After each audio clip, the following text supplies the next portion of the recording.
Durant les darreres setmanes i en relació a la vacunació contra la Covid s'ha xerrat especialment de l'AstraZeneca.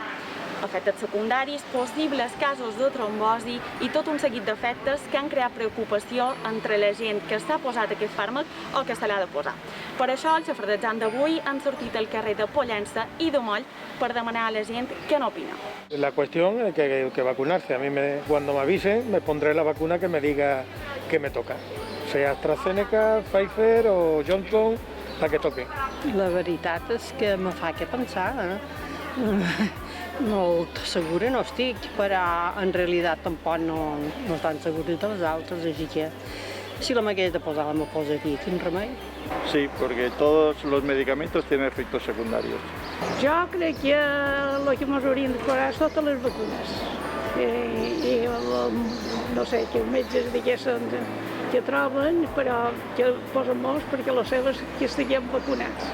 A ver, yo me la puse el sábado pasado y, a ver, tuve un poco como si tuviera un poco de gripe, un poco de dolor de huesos y un poco de fiebre, pero yo el lunes ya me levanté como nueva. Hombre, li tinc un poc de mania. Si la me poso li aniré, però no vaig molt convençuda, no? I doncs, si li toca aquesta, vostè se la posarà? La me posaré, clar que la me posaré, però n'hem parlat tant que te fa dubtar una mica. Però no mos queda més remei, el pitjor és la malaltia. Bueno, yo de momento ni uno ni l'altre. No és partidari de vacunar-se? No. No se vacunarà, idò? De momento no. Yo creo que son los medios de comunicación que distorsionan las realidades y que claramente no se sabe si una es mejor o una es peor, así que mi opinión es esta, es como muy neutral.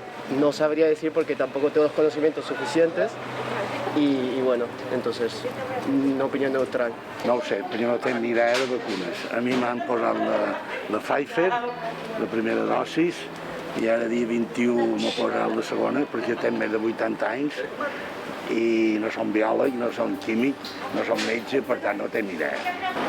Bueno, en realitat no tinc cap vacuna, me pareix que totes les vacunes i tots els medicaments tenen efectes secundaris. Suposo que estem posant ara mateix molta èmfasi en la vacuna per tot el que està passant amb el coronavirus, però me pareix que si llegim tots els medicaments i tots els efectes secundaris, tots en tenen i me pareix com qualsevol altre.